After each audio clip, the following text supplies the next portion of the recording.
Hey everyone, my next guest has been working with D365 Finance and Operations for 20 years this September. That's older than some of the people who are actually using it.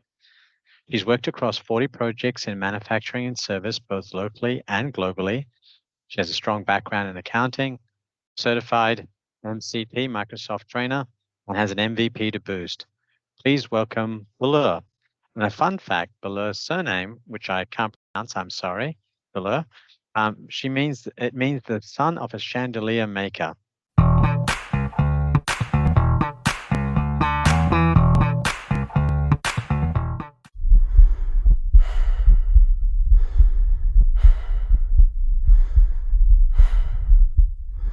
Well, good afternoon to you, Billur. What time is it over there in Germany? It's almost 10 now, so it's a Okay. very lovely morning. Okay, and what did you have for breakfast? Okay, I relocated from Turkey, and Turkey is very Yes. famous for their breakfasts. So I had lots of things, eggs, and I don't know, Little bits of this and that, and I had toast. tomatoes, different types of cheeses, and olives. So, like, there are three types of olives that we have. So, I can name you like 15 things that we have on our breakfast table. So I it's love very it. good standard for a Turkish breakfast meal. It And of sounds like a course, painting almost, right? yes, almost. So, we have a special breakfast in Turkey called one breakfast, and it's like there are 25 to 30 different things that you put on the table if you are going to say it's a one breakfast. So, Turkish people love to eat. It sounds like it. I should hang out with more Turkish people. Now, hear this, in Australia they have a thing called smashed avocado, which is all the latest gen stuff. And it costs like $25. And it's literally, like a toast with avocado smashed on top, some tomatoes, onions, other things sprinkled on. And it is almost like buying a steak. It's that pricey that some people say that this generation can't afford a mortgage on a house because they're too busy enjoying smashed avocado. And then there's this big fight between the generations. So anyway, so that's great. I was actually thinking about your life story, and maybe you could share with us your journey. You may have done this before, but I'd love to know what makes the character of the person you are today. So maybe the highlights. Of course. The person that I am becomes because I'm an Virgo, so I'm very detailed person in myself and Okay. very ordinated.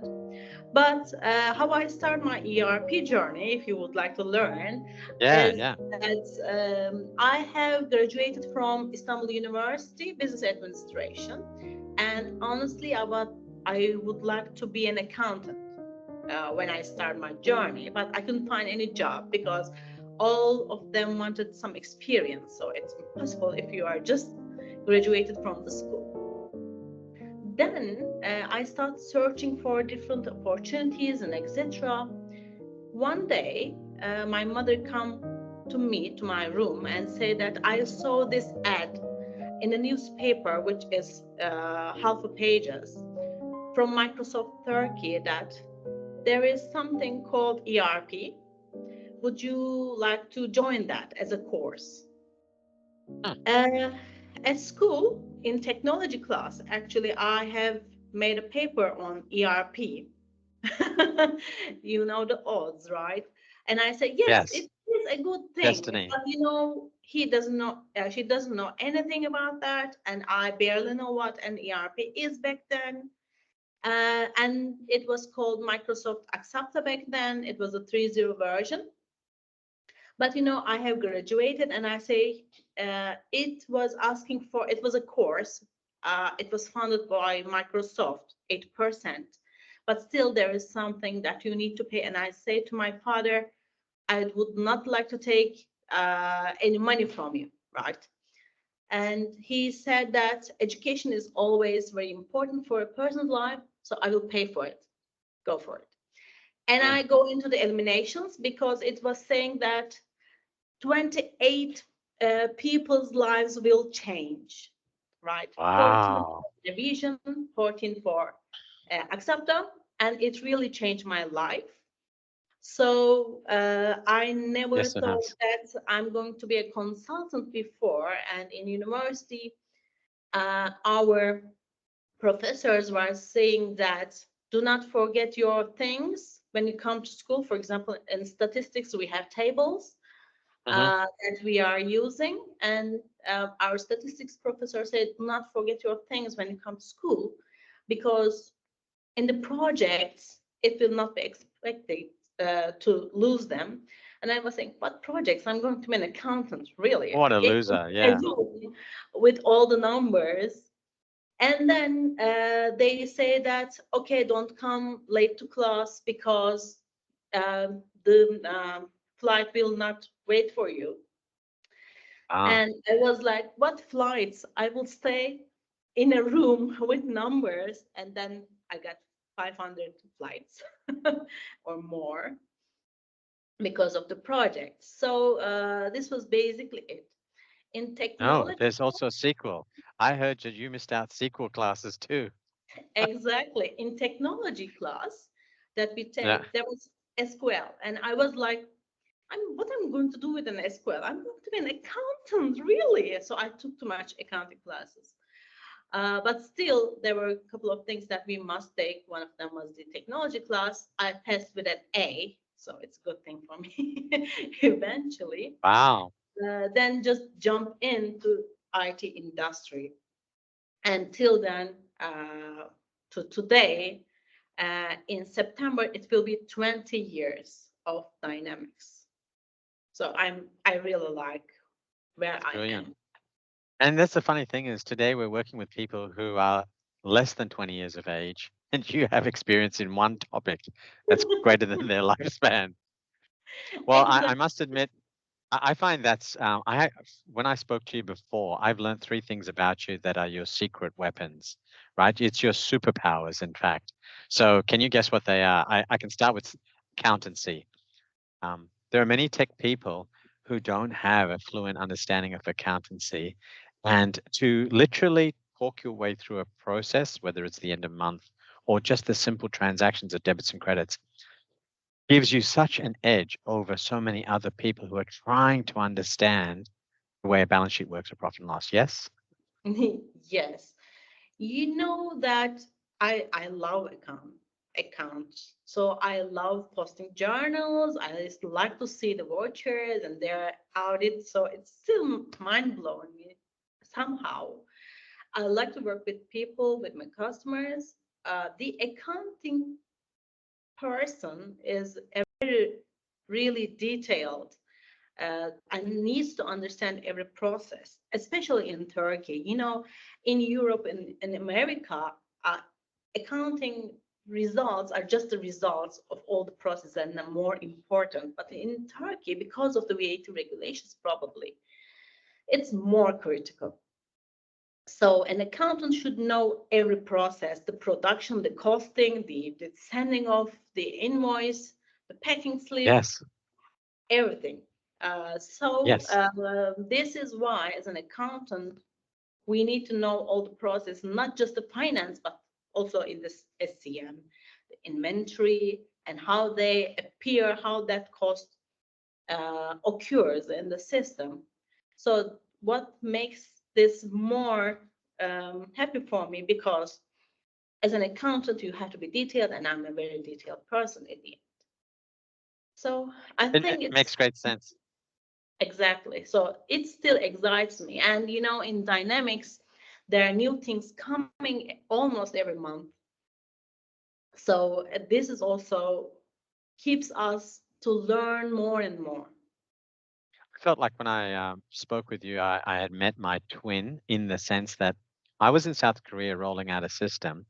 And I spoke to you about how there's a company called LG, I think it is, and they have a government provided connector.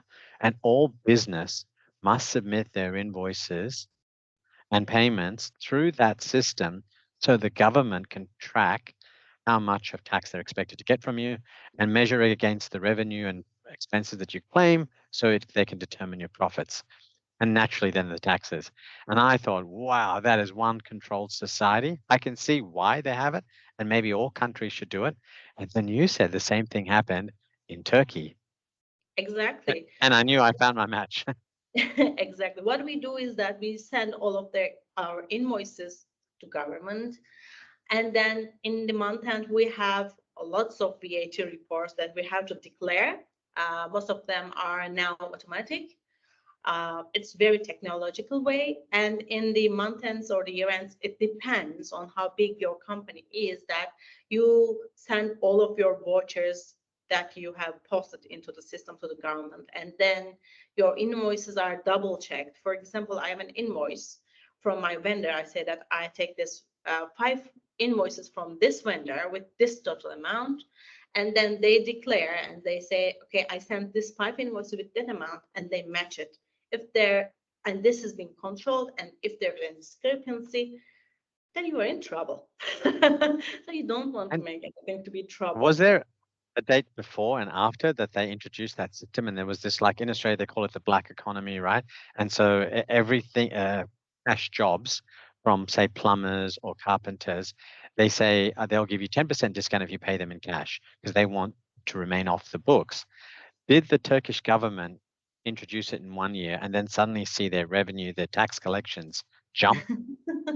I cannot Was it know that, honestly okay? speaking. But it didn't start like, for example, for all of the companies. They started with the big ones first, and then Okay. down and down. But as a taxpayer, for example, as a consultant, even if I was just invoicing 1 invoice per month, I was also using that system as well.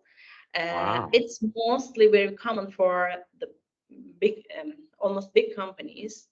But for the small ones like the carpenters, I don't think that is still working They properly. haven't got to it yet. Okay. Yeah. Yeah. If it's a Okay, that single makes sense. company who doesn't make too much, so it's not so useful, like Below the But threshold. So I think that most of the companies do use now, as of now. So in a technological way, I think it's better. Before that, what we do is that we still declare, but in just like papers, and so, or we manual fill that information in the web pages, of course, and then we print. Do you imagine that we print all of the vouchers in papers for a year impossible. and then put them and store them? It's like impossible job. I have set up printers when I first start, and it was like the dot printers. It's not the laser Yeah. print. Yeah. Dot It's matrix. like dot matrix, and then zzz, zzz, and we were waiting just in case there's a problem with the pages and it got stuck. Oh, I I love remember the it. dot matrix. They used to have it printing in one direction only, and then somebody invented the dual direction printer, and it sped up twice. And I went, "Oh my God, who would have thought you can print backwards as it's going?" We used to print our invoices on the dot matrix Yeah. printers, and in back then in Europe they were just printing out in the laser printer. I was like, why are not we printing on the laser? But in Turkey it's a little bit different. We have a prepared pages for to print, and there are numbers on that invoices there, so you cannot say Wow, like checks. exactly. It's like the Wow. Okay, so now I've gone through the first superpower that you had, which was your accountancy skills, which I think should be a prerequisite course for ERP, functional consultants, and developers, anybody. They should have that foundational accountancy. Okay, so now I'm going to go on to the second one. And this second superpower, I don't know if it came from your mum or your dad, or you just developed something that other people don't have. It's your ability to say no. So most people in the world say yes because it's easier to get friends. It's easier to get some sort of likability in a project by saying yes to as many things. But of course, then they get overwhelmed with the sheer weight of what they've said yes to. They use up the money, they use up the resources, and now the project's in trouble. You found a different way of doing things. So tell us how you got the superpower of no first. Actually, there are two things that help that. that superpower to say no. The Yeah. first is that I usually get the question saying that if we can delete a voucher, and I say no, you cannot. So this is one impossible thing in a ERP system, for Okay. training. Yeah. So I said that too much no, because it's impossible, I can say. Uh, the first thing is that one. And the second thing is that I believe in the projects, the most thing that occurs, as you Yes. mentioned, if you say yes to everything, everything is going into a mess. So you Yes. have a highlight, uh, it both not good for the customer side and for the consultancy firm. For the consultancy firm, it's an issue of money for the gain. And the second thing, which is very problematic for the customer, is that then you, in a way, become one-to-one with a developer at some time, and you have no documentation, you're out of your scope, the project is not finishing, and you continue doing the tests again and again, because if you change one thing, you have to test whole process. You're not just testing that one. Or for example, if you make a report, this has to be tested carefully by the users, and not just by the users, also for the consultants. And if you just lost that, it's a problem. The only thing that I would like to change, probably for myself, by saying no, is that I have to say a little bit more accurate. Because for me, no is a no. So if it's a no, you cannot say later yes. And if you say once a no and then you say a Okay. yes, then what's the point of saying the no in the first place? Like kids, they'll keep hassling you till you say yes. Correct. It's like the kids, for example, my son first asked his father and then to me. Sometimes I don't know that he said no and I say yes, then there's a problem. So I think it's very important uh, to say no. Here in these days, there is a saying called change management, which is a good thing, and I agree of the change management, but even the change management should be managed so well, you know. Mm. So change management doesn't mean that you have to put everything in the change management and to do. Time to time, you have to say no. And it's very important, both from the consultancy firms and the customer side, to agree on that by doing the meetings. So doing too much meeting, I don't agree. So you shouldn't do too many meetings. You have to do the Mm. work. But for example, in a weekly manner or a monthly manner, it's very important to go over the list that needs to be done and what is not to be done, and how the change management should affect, is helping the consultants and the developers to see their way on the projects. It's funny because I'm guessing that even if you try to change yourself from saying no, I remember you saying you got punished for then saying yes too many times. It's like you can't win if you're a firm person and then you give in. So what I do is that I am doing this, of course, the sake of the company that I work in, and but I was just taking too much complaints from my customers to my superiors. I'm saying too much no. Then in Mm. one project, I say, okay, we will do it, because it was that kind of a project, that we can say yes. But in that case, I have the complaint saying that, okay, Billur is saying too much yes. So it's never a win, even if you say yes or no, you have to be logical. I'm not saying that you should say everything and no, right? I see. But if it's not in the list, right? But if it's not urgent or critical, users may have forgotten, or the team may have forgotten during the analysis, the most important things, and that you cannot send the tracks out of your company. So it's that critical, then you have to do it. It's a must, right? But if you Yes. like that on a report, you want to change the columns because it makes you easier to see, so it's not a critical thing that needs to Yeah, be. yeah, yeah. And then going back, uh, Just stepping back to your earlier days with your mum, you said that she came and suggested this to you. It's a very powerful thing she did. But then your dad slam dunked it and got the 3 points by then saying, education comes first, whatever is required, have it. Can you recall things that happened in your childhood which were as influential for the character, the person you've become? Because were you against your siblings? Was it you were not given chances in your schooling? I don't know what Turkey's like to grow up in. Actually, I was lucky. I had a wonderful childhood. I can tell. My mother was a working mother, and my father also was working, and we were raised in a good schools, I can say. And I was a nerd, I can say. I'm happy to say I'm still a nerd. I can, I can, I believe I'm a nerd, and I believe being a nerd is a good thing.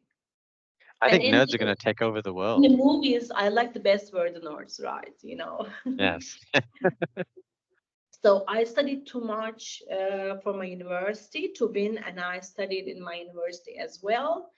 And when I graduated, I was working, and I was complaining about my superiors one time in a dinner table with my family.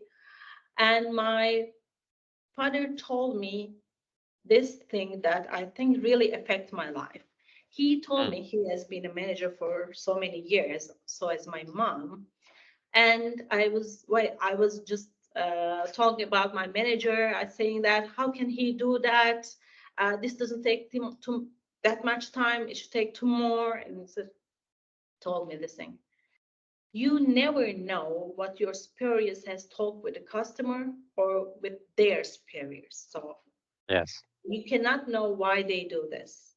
So you should either leave if you want to do more, if you find a better place to go, or shut up and do your work.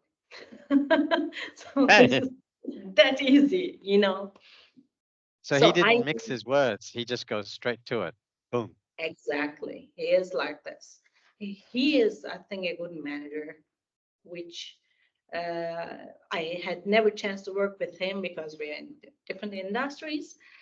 But you know that this is very important. So from that one, I learned that I have to do the best that I can if I'm there. You know, one time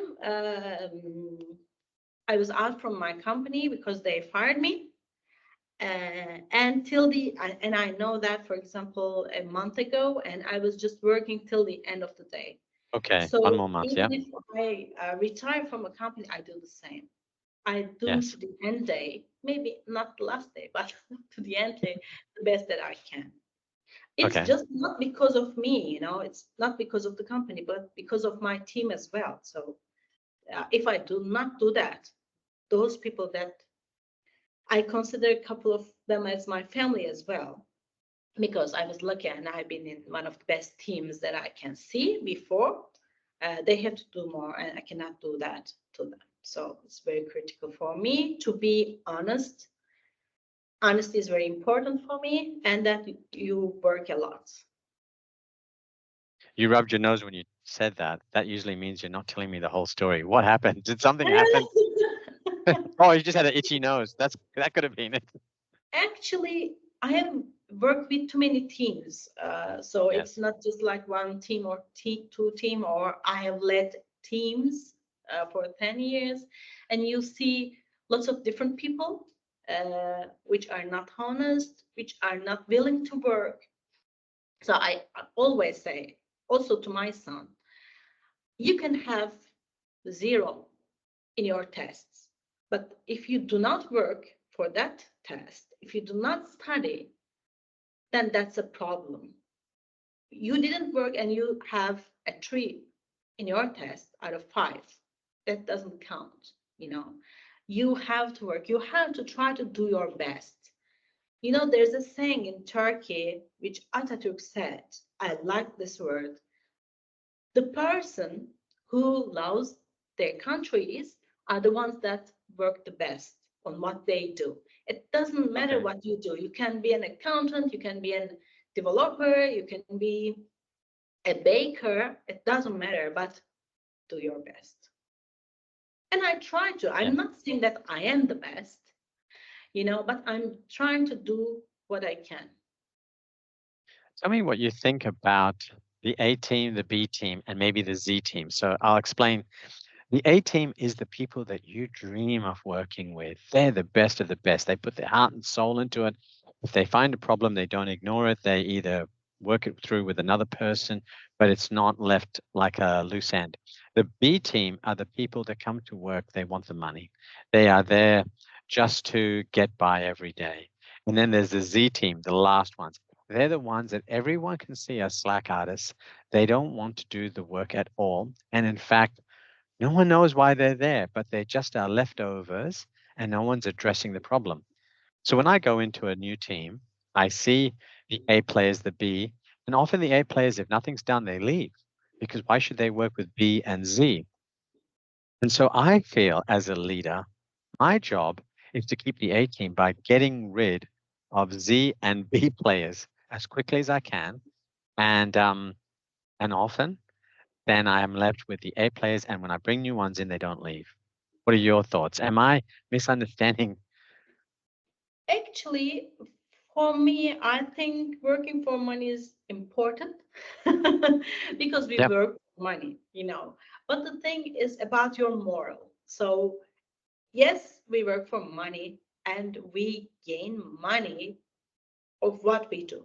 So we have to do Okay. what we can do. I'm not just saying that you have to work 12, 14 hours a day, which I did Okay. before. I worked 20 hours a day, time to time. Or if it's a go live, I didn't sleep for a day, it's fine. But the thing is that you have to do what has to be done. But the problem is that I think if you do that, people are afraid that there are more to come to them because they can do. So they stop doing it. I Or see. the second thing that are, as you said, the B team, the Z team who doesn't want to do anything, and which I never work with those people. Trust is very important.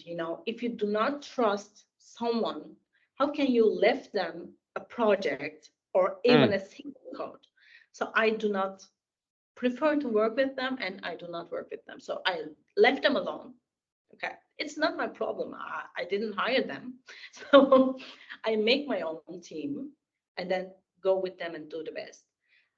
They will understand and they may want to come into my team, or they can just leave, or I don't know who hired them can do whatever they want to do with them. okay. So I try to select my teams.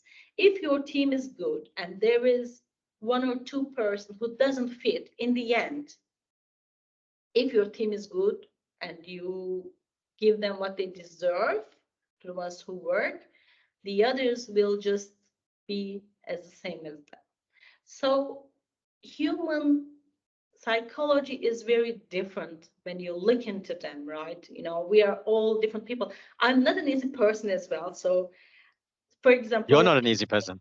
of course, I am not. Why? I said that I'm too many detailed person. So Oh, okay. You're I'm in a detail oriented. project. Yeah. I was like, is everything okay? Did you check this? Did you check that? Where is my list? Have you done this? You should have done it 2 days before. Why are we so late? And I was like all on them, on my team, my hands on them. So time to time, I need to give them some space. So I know my problems and I'm trying to evolve on that one. So, and if, as I said, someone who is not working, it's impossible to work for me as well. So What about different? You go. I'm not saying that sometimes people may not understand easily. So a person can understand when you tell him or her once, fine. Mm, Sometimes you have to teach them the same thing third time. So that's fine. That's not working. So that is how they operate. I also need to review a couple of times a couple of things, it's fine. I'm not talking about those people who are willing to work, who are willing to be in the project, but cannot do. So it's very normal. We have engineers, so you can, as you said, most of the time have the 80.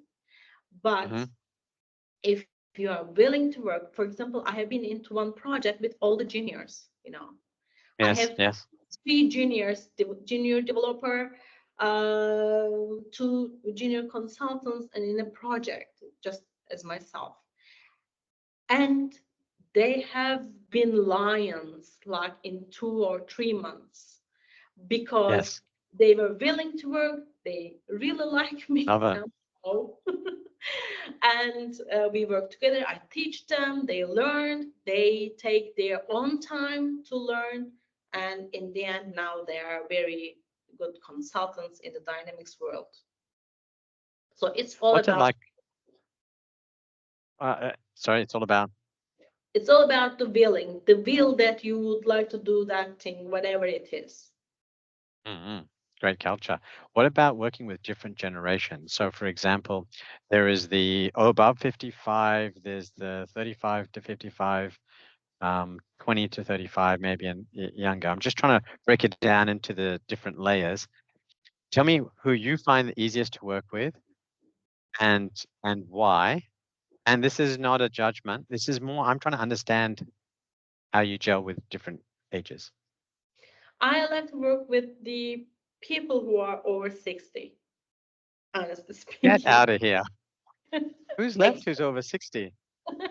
I know lots of Dynamics consultants who are over 60 and still doing the projects because they are willing. That's Probably, I I I think I so. never want to retire, by the way. I want to keep going and I want to be on my last D365 project. And as I finish the go live, I go, Yeah. and then that's the end of me. And I want to be taken from there and put into my tombstone. And congratulations, you got through to the end of your life. When I was pregnant, um, I have worked till the 30th of um, not January, December, 30th of December, where the go live is in the 31st. Then I had to leave because of Wow. my The pregnancy. baby. Yes. But I was like, okay, I was this pregnant, and go to Well the done. room of the accountant, and I have to pull the plug or put in the plug. And I was like, oh, okay, I will pull the plug, and they're all coming here. Okay, we will pull the plugs for you. Don't worry. Were you suffering in pain or anything to do with the pregnancy? Because that is a physical issue. The hormones, everything. That's such another stage of suffering, right?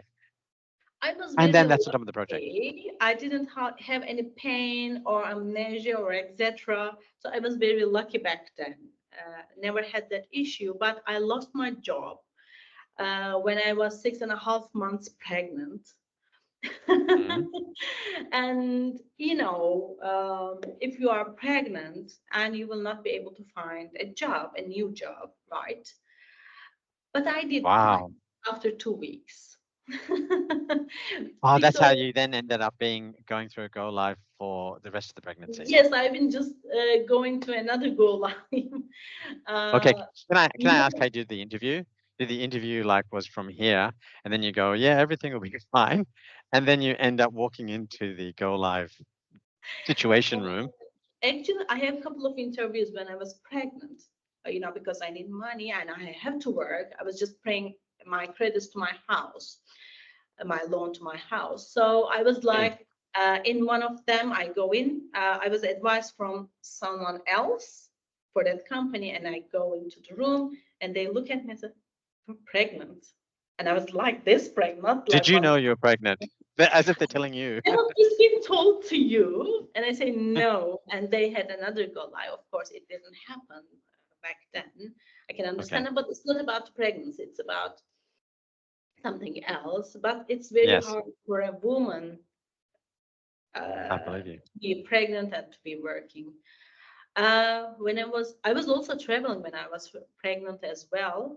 For example, I had flights, like till 2 months.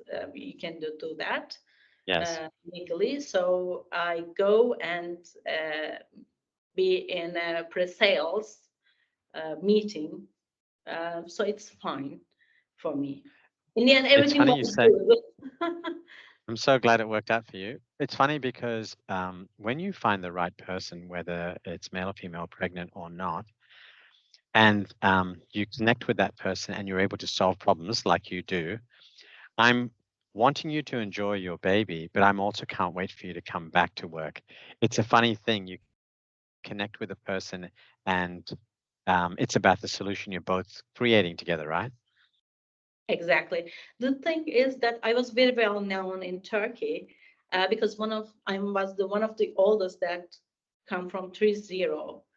It has been 6 years or 8 years, something like that back then, and so this is why I had, even if I didn't apply for it, for invitations when they heard me that I have left that company.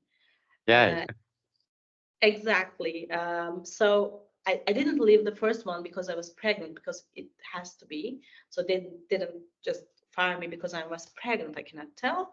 But in the end, everything was fine from me. But I know that if you're pregnant for a woman, it's very hard to find a job. Agreed. Even if you're not pregnant and you're a woman, because of that, you're a woman, you're not the first choice, because they think that you will get married and your husband may not want you to work, or you may get soon pregnant and you're useless. I don't know what that means anyway, because the women do take joy and shape into the company, to the place that they work in, if you ask me. Yeah, I think that way of thinking is generations old. But let's go back to the 60 and over, because I'm not 60. So how would I work with you if you work easily with the older group of people? What is the thing that you find is maybe a mismatch with younger Actually, generations? they are more proper. They focus on the issues. I don't know, maybe it's Okay. the experience, maybe it's their that the ages that they live in. Hmm? So I think they more focus on the issue than the politics. So this is why I would like to work with the older people. And in these days, the younger people are, they always say that each generation is more worse than the previous, right? So I can hear now say that our next generation is worse than we are. But when I was a junior and go in, and my superior told me that, do you know this? I say, no. Do you know that? I don't know. And they say, oh my God. So probably he thought that next generation of his is worse than they are. Well, I I found, think that it's changing. The world is changing. The needs are changing.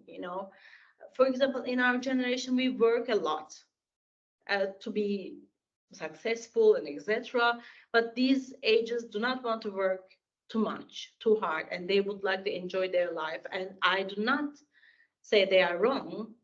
They are in their ways right as well, but there are things to do, so you have to do. yeah, maybe they're not trying to climb the corporate ladder, because I remember in many of the projects, people would work 16 hours, they would work through the weekend. And I, having grown up and had children, I didn't spend enough time with my kids. And so now I'm seeing the younger generation, they say, no, this is my family time. I'm leaving on this time. And I admire them so much for having that boundary and not chasing either the dollar or not chasing the corporate climbing and missing out that balance. I don't know what it was like for your kids, but I really lost heaps of weekends with go lives because I didn't know how to say no. I wish I'd known you then. No, actually, you know that when I first started, I was like working. I was just sleeping at 2 or 3 at night, and then started working at 8. So this was my tempo in the first 6 months because I had to learn, I need to learn. We were almost go live, etc. And if it's a go live, you have to do what you need to do. Yeah, Uh, yeah. Okay, but what's the longest number of hours that you worked? Let's have a competition. I've got a number, I know it. What's the longest you work continuously without leaving the job or that moment? actually, I do not have too many. It's 22 hours, and then I sleep for 2 hours and start the next day. But it's 22 hours. It's not my longest. My husband has 46, I think.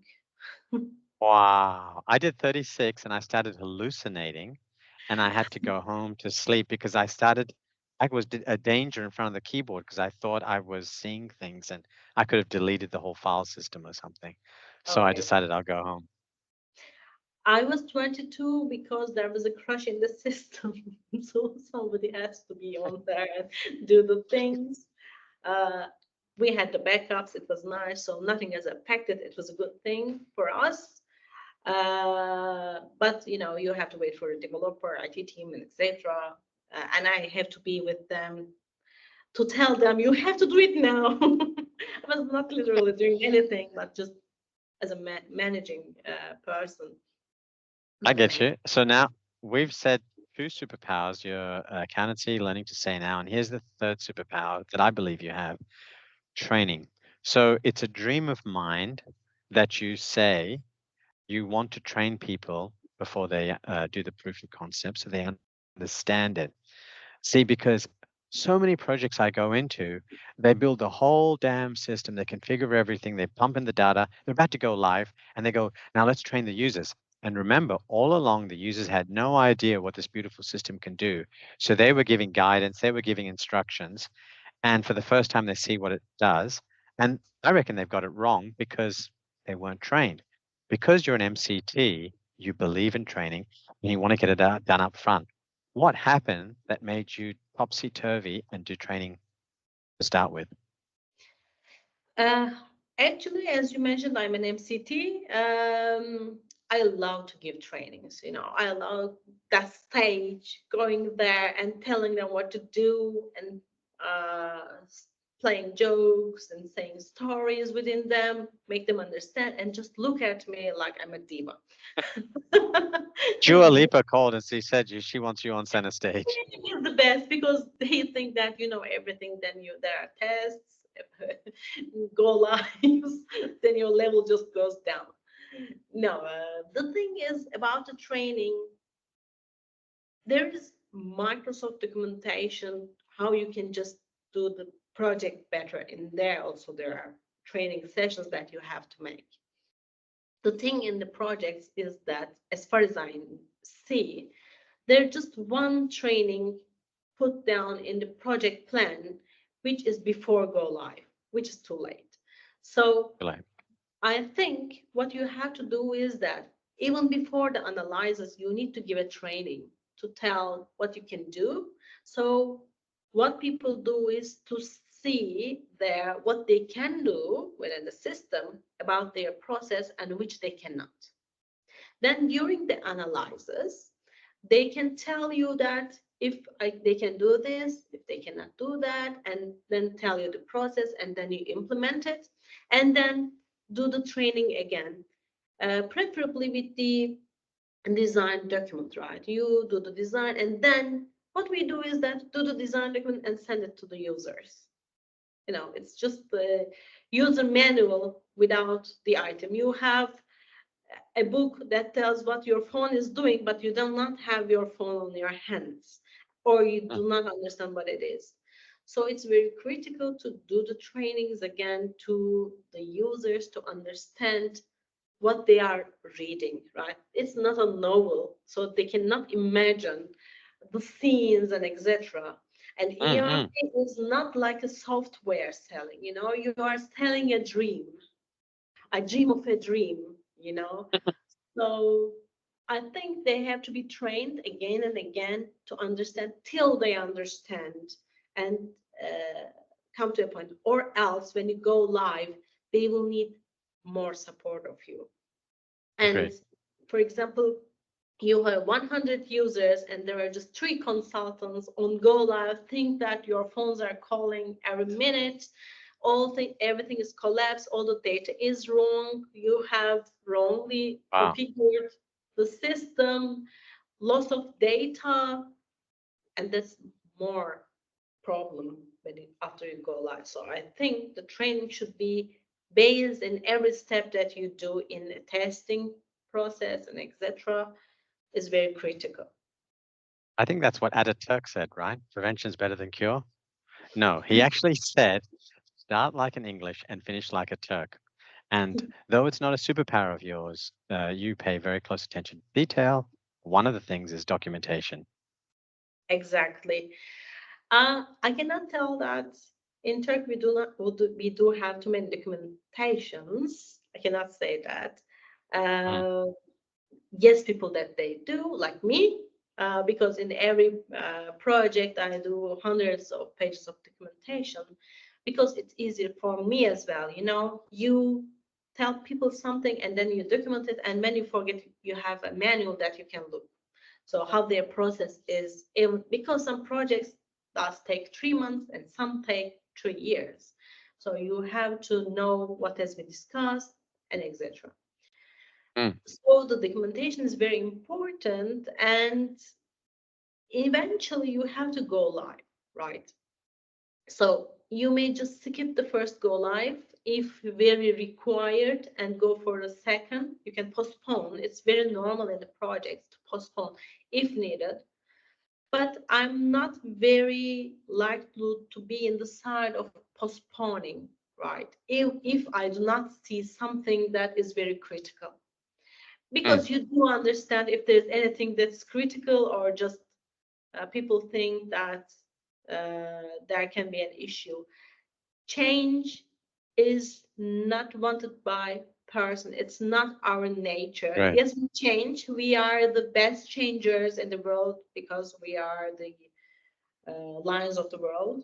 You know, we survive somehow, but we do not like the change. For example, it's not about the ERP, but let's talk about the phones that we use, right? From one phone to another phone, when we have to change it, we say that, okay, in the old version, I can do this, I can do that, but in this new version, I cannot. But in a couple of months, when we try to use our older phone, they say, oh, okay, I cannot do this and that, which I have in the new, right? Mm-mm. So change is something that is not in the nature of the human. We are very conservative people, humans. So this is hard to convince people to have to go live. I remember that I say that, okay, this will not collapse, so you can go live, be sure. Because, you know, there's nothing in the system, but people think that asking, will it collapse? How can I know if it collapsed somehow in some way? You know, it's a huge thing. It's saying like that it's not working. What does it mean it's not working? What is not working, right? Be specific. You know, Billur, one of the things I speak with the project sponsor before the project even starts is for them not to use the reasoning of we're introducing an ERP system to automate people's jobs and get rid of people. There is nothing harder with change management than to deal with 1,000 users who don't know who's going to lose their job, unless, of course, they can make the project stop. Because if this project stops, no one loses their job. So for heaven's sake, I speak with the sponsor, the executive, and say, we need to reassure people that they can move into other roles. There is plenty of work. And then later or before the project, if there's performance issues, deal with that. But don't use the project as a proxy to get rid of people you want to get rid of. Exactly. When I go into a project, they usually told me that will we lose our jobs? I don't know. Honestly speaking, I'm not the manager Mm. or the boss or anything. But as far as I see in the projects, except for very rare issues, you do not lose your jobs and you have to do it more. So we need more people. Using an ERP system like Dynamics, for example, doesn't lessen your job, what you do.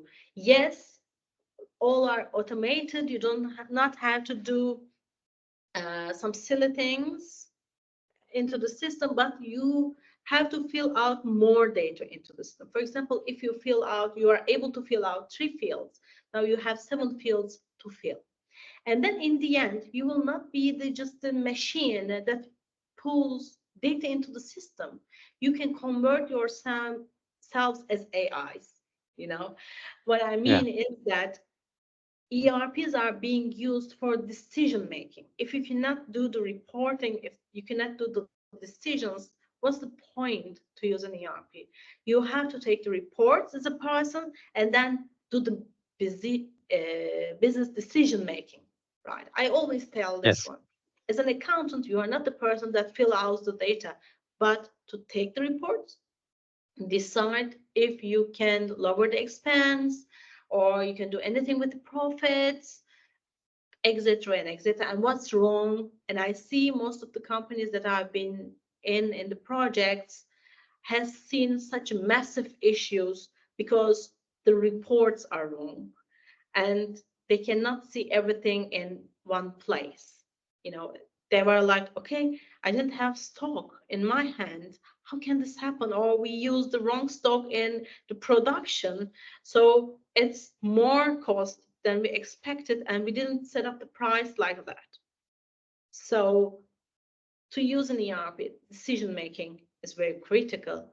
Hopefully, in the future, this decision making will be more being helped by the AI systems. We'll see. It's funny you mentioned about AI. Well, hopefully the people have to train the AI as well, because I know there's a starting point where it just says general things, but if you want it to be specific, we'll go down a training path. Coming back to your reports, I remember with the client, the people were telling me they had over 1,000 reports. I then said, let's write some code into the old AX system and we'll just do some logging. And 90% of the reports weren't being used. They just said they had it. And I could show them after we did the logging of who went into each SSRS report, who was getting into it, the count of how many times they went in a month. And so therefore the frequency and the spread of users. And then that 10% of reports was all we needed to convert. And it was such a joke, because imagine trying to justify millions in rewriting all of that code. And they couldn't argue with it, because if no one's using it, even for a year, no one's using it, it's not worth it.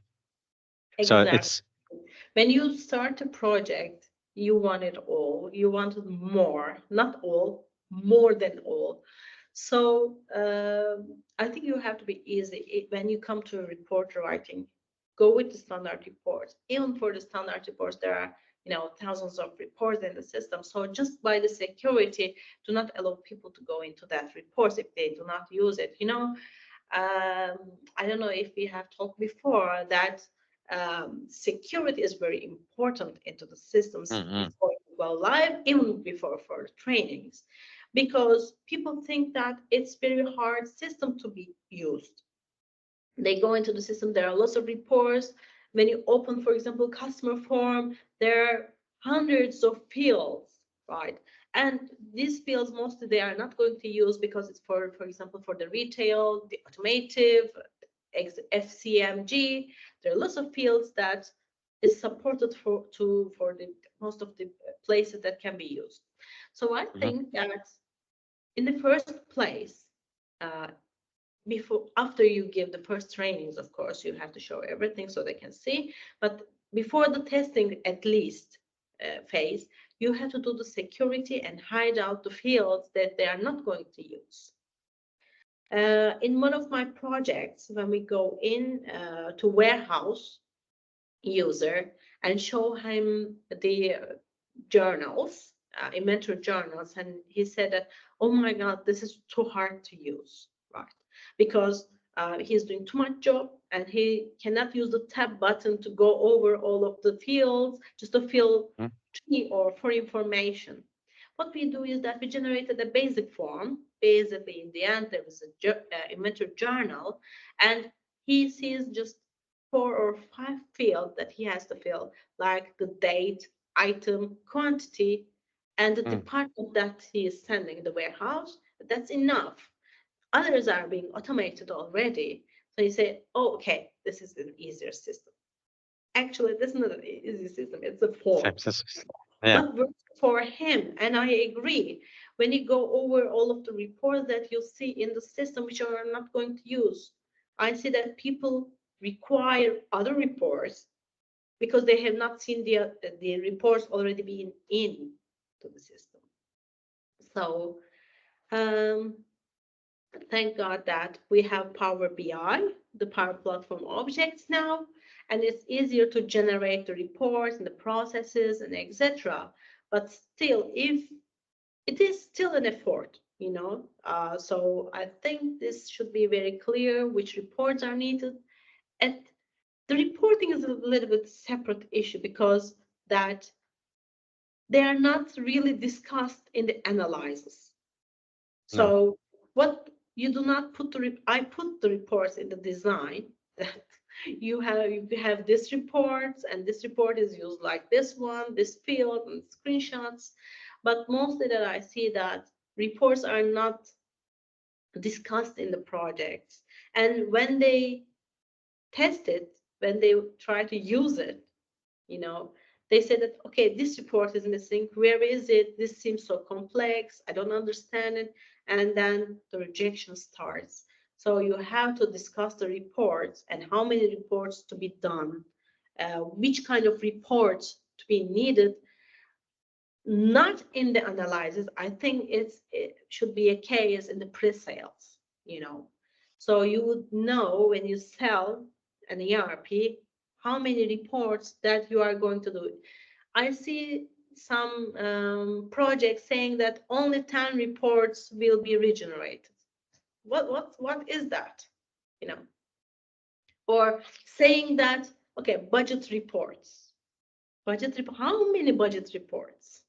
How complex is it? What they want? Does that fields are being in the system or new fields or new process are being generated or what? Yes. So It could be a never-ending string. exactly. Actually, tell me, because I know we're running out of time. Dynamics Minds, budgeting. Yes. First time as a speaker. My Exactly. nerves to you are already there. Tell me how you're handling it. Actually, I started working on that one in January. So still working on the slides.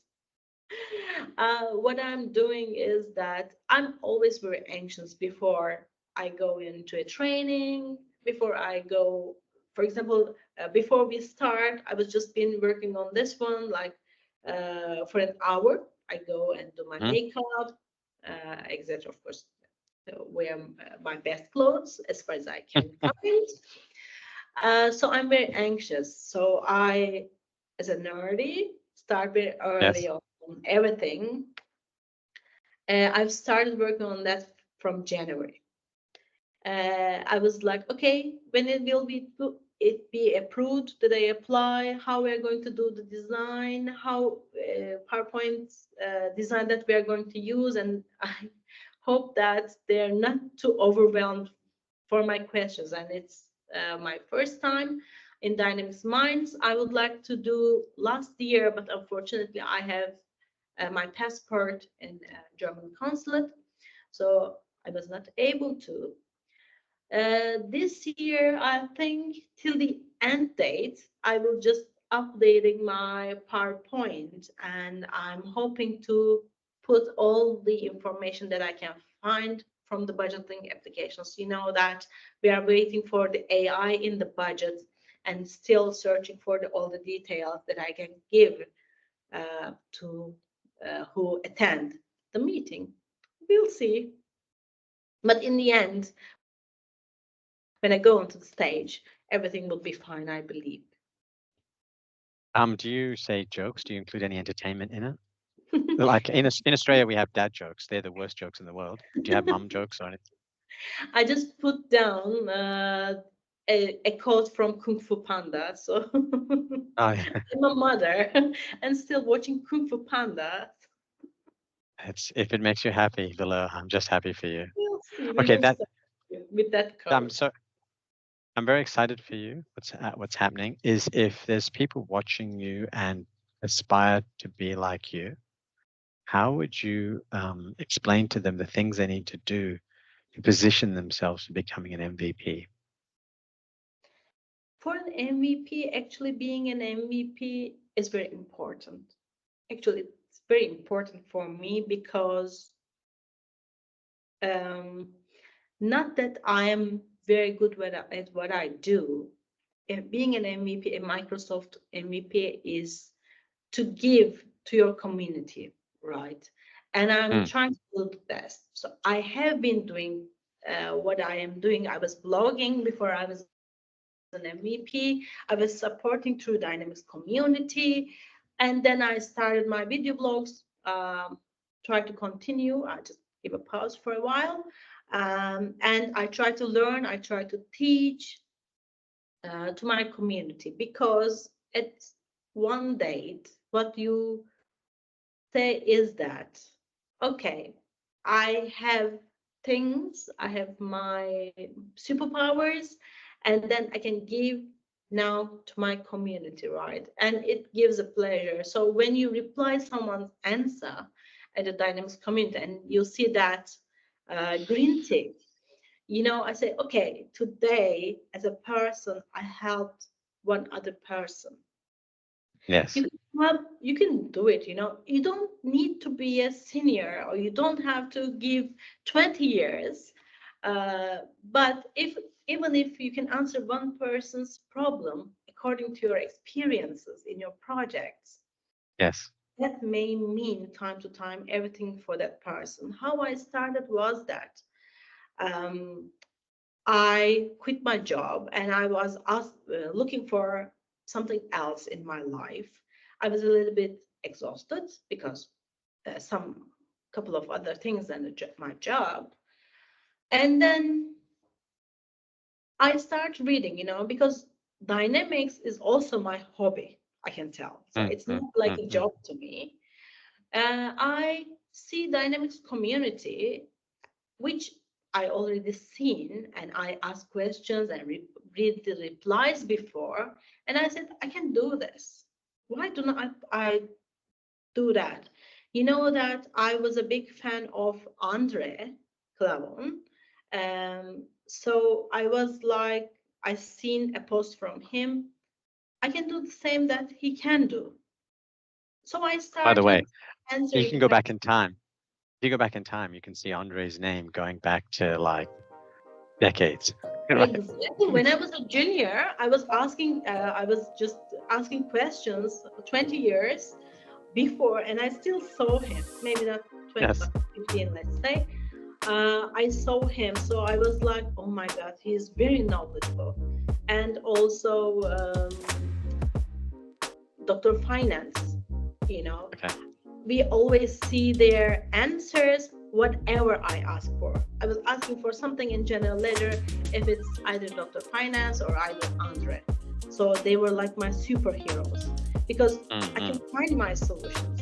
Then after years, I see Andre's posts when I was searching that I say I can do that for some other person. Excellent. And then I started, and then I talked with Andre. We had a call together and just helped me how I can support my community, thanks to him. And I hope I will see him first in 20 years in Lisbon in D365 Summit. So take a photo. Wow. So that's great advice to people who are starting out in their career, to help their community one problem at a time, because there is going to be a problem they could jump in and search for. Is it true that if your family members want to communicate with you, they put a question in the community and you answer them quicker through that? Yes, exactly. Sometimes they post the question in the Dynamics community and then send me a message in LinkedIn and say that I have posted this one, but you didn't reply. Can you please help me on this one? I say, okay, of course I will. And time No, to time, Billur, I'm saying your family, your husband. Ah, he sometimes asks questions. I just thought he goes, you wake up in the morning, you turn straight to your phone and you start solving problems on the community. He figures I might as well jump in the queue. I see, why not? Actually, my mother is in LinkedIn in last 1 month and just liking everything that I post and just making comments. Sometimes How they are not cute. related, but it's very sweet, I can say. Are we allowed to follow her? Because wouldn't it be cute if she just got this swarm of people all becoming her followers? And my father is also the same, so they're Maybe you can message me that they're both names, and I would love to become the followers of your mom and dad, because I think if they made you. Follower now, it's just me, they are not active users. But for example, my mother has an Instagram and I do not have an Instagram, so I can tell that they're very active in social media, better than I. That's amazing. I'm happy. It means you'll also have a long life yourself, and hopefully we'll be seeing you when you're 95, and they'll wonder, is she too old for this at 95? Why not? Anyway, thank you so much, Billur, for taking the time. I really appreciate you sharing your advice and your wisdom, and I look forward to maybe seeing the pictures of you and Andre, the first catch up in 20 years, on LinkedIn. Of course. Thank you. All the best. Thank you. Mobiz is a community-run organization. We believe in liberating people from the shackles of monotony, inspiring them to dream bigger and reach higher. We empower them to focus on the things that matter, growing their skills, solving new problems, and helping others on a global scale. We eliminate manual work that stands between people and their future, preventing them from learning new technologies, unleashing their talents, and leaving a legacy that has a lasting impact. Freedom doesn't wait. Join us at mobiz.com.